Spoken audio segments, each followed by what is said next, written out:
একে টেকনোলজির এই টিউটোরিয়ালে আপনাকে স্বাগত। HTML এর এই অধ্যায়ে আজকে আমরা শিখব ফন্টের ব্যবহার। ফন্ট ওয়েব পেজের অত্যন্ত গুরুত্বপূর্ণ একটি এলিমেন্ট। ফন্ট প্রপার্টির ব্যবহার সার্থকরূপে আমরা তখনই পাব যখন আমরা CSS ব্যবহার করব। আমরা আজকে HTML এ কিছু ফন্টের ব্যবহার দেখে নিই HTML কোডের মাধ্যমে। HTML এ ফন্ট অ্যাট্রিবিউট ব্যবহার করতে ফন্ট ট্যাগের ব্যবহার করা হয়। ধরুন আমরা এখানে HTML ডকুমেন্ট এই ট্রুজার কালার চেঞ্জ করব।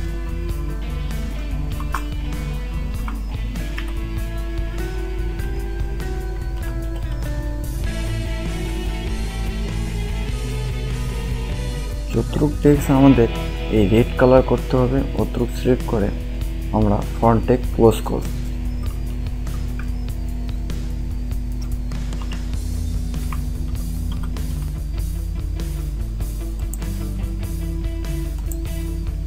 দেখতে পাচ্ছেন HTML লেখাটি ফন্ট রং চেঞ্জ হয়ে গেছে।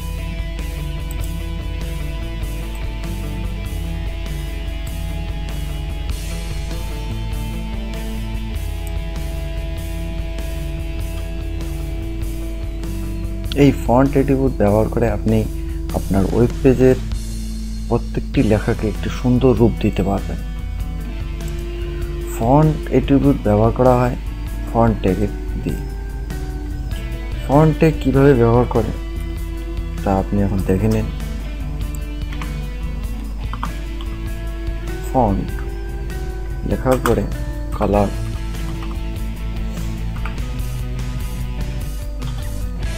সাইন আপ এক্সপ্রেশন এখানে কালার, আপনি কালার ডাইরেক্ট নাম লিখতে পারবেন। আমি এখানে ডাইরেক্ট নাম লিখছি না, RGB কালার কোড ইউজ করতে পারেন, হ্যাক্স কালার কোড ইউজ করতে পারেন।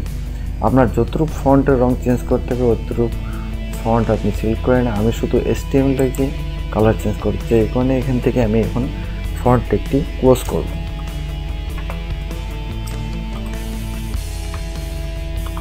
আপনি এর আউটপুট দেখতে পারবেন। ফন্ট HTML লেখাটি লাল রঙে চলে আসছে। আমি যদি এখানে এই ফন্ট ট্যাগ ক্লোজিং ট্যাগটা এখানে শেষ করি, তাহলে আপনারা নিশ্চয় বুঝতে পারছেন কি হবে। এখানে আমার এখান থেকে ইনটেক পর্যন্ত সম্পূর্ণটা লাল হয়ে যাবে।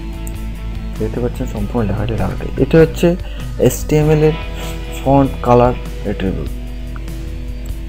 এইটি ব্যবহার করে আপনি আপনার ওয়েব পেজের ফন্টের রং চেঞ্জ করতে পারবেন, রেড, ব্লু, আপনার যা সুবিধার্থ। এবার দেখে নিই আমরা কোনো একটি ওয়ার্ড বা কোনো একটি লাইনকে ইতালিক কীভাবে করব। ধরুন আমি এখানে এই HTML লেখাটিকে ইতালিক করব।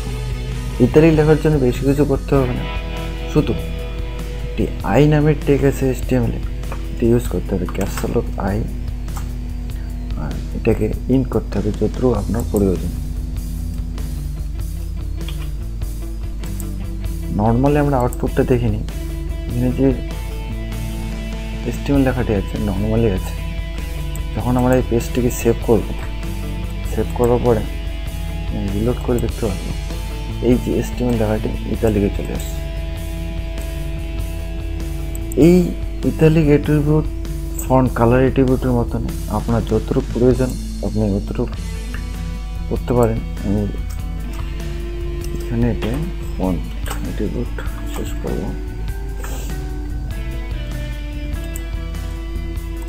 আমি দেখতে পাচ্ছেন HTML টেক্সটটি ফন্ট ইতালিকে চলে আসছে।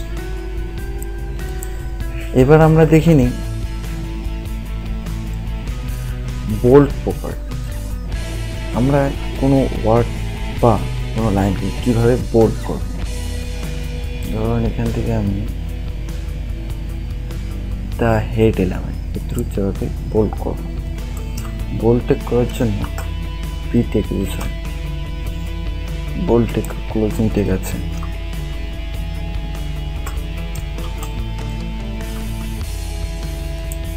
আমি দেখতে পাবেন এখানে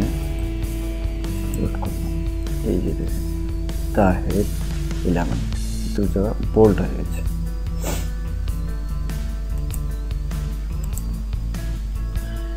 এবার আমরা দেখে নিই আন্ডারলাইন প্রপার্টি। আন্ডারলাইন কীভাবে করব?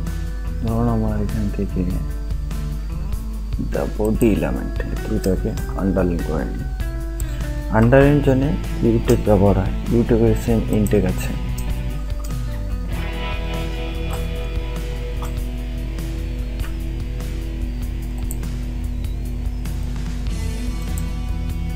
বুঝতে পারছেন, দিস ইজ বডি এলিমেন্ট, যেটি আন্ডারলাইন হয়ে গেছে, একটা লাইন চলে আসছে। আপনারা যদি এই তিনটি অ্যাট্রিবিউট একসঙ্গে ব্যবহার করতে চান তাহলে কীভাবে দেখাবে দেখুন। এখানে আমরা একটু প্রথমে বোল্ড করব, এখানে বোল্ড শেষ করতে হবে। যেটি প্রথমে শুরু হবে ওটা প্রথমে শেষ হবে। যেটি আন্ডারলাইন অ্যাট্রিবিউট দেবো এখানে,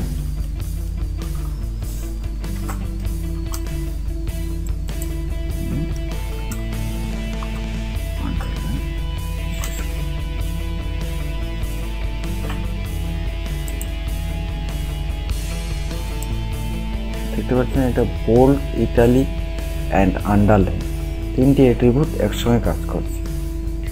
আজকে আমরা এই টিউটোরিয়ালে ফন্টের বিভিন্ন ব্যবহার দেখলাম, যার সাহায্যে আপনি আপনার ওয়েব পেজের ফন্ট একটি সুন্দর ভিউ দিতে পারবেন। এই ভিডিও টিউটোরিয়ালটি দেখার জন্য ধন্যবাদ। নেক্সট টিউটোরিয়ালে আবার দেখা হবে।